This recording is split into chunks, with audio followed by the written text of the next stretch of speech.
Hello and welcome to the fourth of our series on Inkscape for beginners. This is just a quick interim session to look at a bit more detail on nodes once you've created them from these primitive shapes. So I'm going to start by creating a square, and that's got curved corners, and I'll do another one. I'll square off the corners using the square tool. And then with this one I'm just going to make the corners a bit bigger. Now I'm going to select them too, so I'm going to create the select tool by pressing S, and I'm going to do Control A, which selects everything. And then I'm going to go to the path menu, object to path, like we did in the previous session. Now from now on, rather than going up here onto the menu, I'm probably going to use what it shows here, Control Shift C, just because it's going to be quicker. But obviously when you do it, do whatever feels comfortable. So I've converted those to paths. I'm now going to go to the node tool. So on the square shape, we've got 4 corner nodes. Now, and you only need a node where a line changes direction. So obviously on the square there are 4 nodes, and even though they're not a right angle, it's still going to be, you just need 4 of them. On this one, if I select all those nodes, now you can see we've got a handle coming off one side, because you need handles to create curves, and then on the straight lines we just need a node marking the start and the end of each straight line, just like we do on the straight sided one. So this sort of sense of handles for curves, I can bring those along and change the angle on that, but just to sort of reinforce that sense of what the handles are for. It's going to be clearer if I actually create a circle. So I'm going to draw a circle, I'm going to hold Control down to make it round.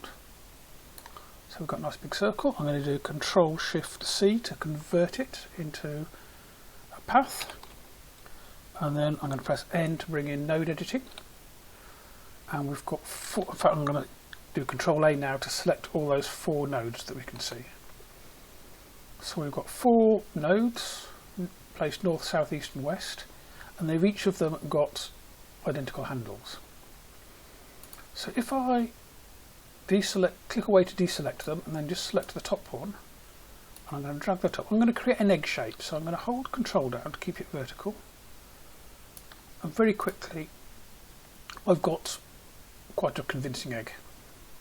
Okay, now if I undo that, and if I'd added more nodes, and you will find times when the things that you're editing have way too many nodes. So if I want to create this egg again, if I select the top one and I drag that up, well, that's not working, is it? It's not giving us what we want. So if I select all of these nodes and drag them up, the curvature from the outside, for all the ones that I've selected, just remains the same. So you haven't got that sort of proportion or proportional change that we had. So if I'd wanted to turn this into a convincing egg, well, I have to bring that down and that down a bit, and then they're actually now at the wrong angle, so I've got to manually change these angles and fill that out a little bit. And then this one, I'll actually take this one down first, and again that's wrong angle, and then that needs to be down, and it's just a lot of work and it's not looking pretty. So I'm just going to undo all that mayhem and get rid of those extra nodes I put in. The opposite of that is I could create my circle using just 2 nodes. So I'm selecting the 2 side nodes. I'm going to press delete to get rid of them. Now it's not got it perfectly, and these 2 nodes have turned into corner nodes, so I'm going to turn those into smooth nodes first, and then I'm just going to get these handles a bit more equal. And with a bit of time I could make this into an absolutely perfect circle, I'm sure. But if I wanted to create my egg where it tapers off to the top, I can't, because it's everything that's in between the 2 nodes is just going to stay equally round. So I'm just getting sort of wider and wider ellipse, and I've lost that taper, that sort of pointed end that you get on an egg. So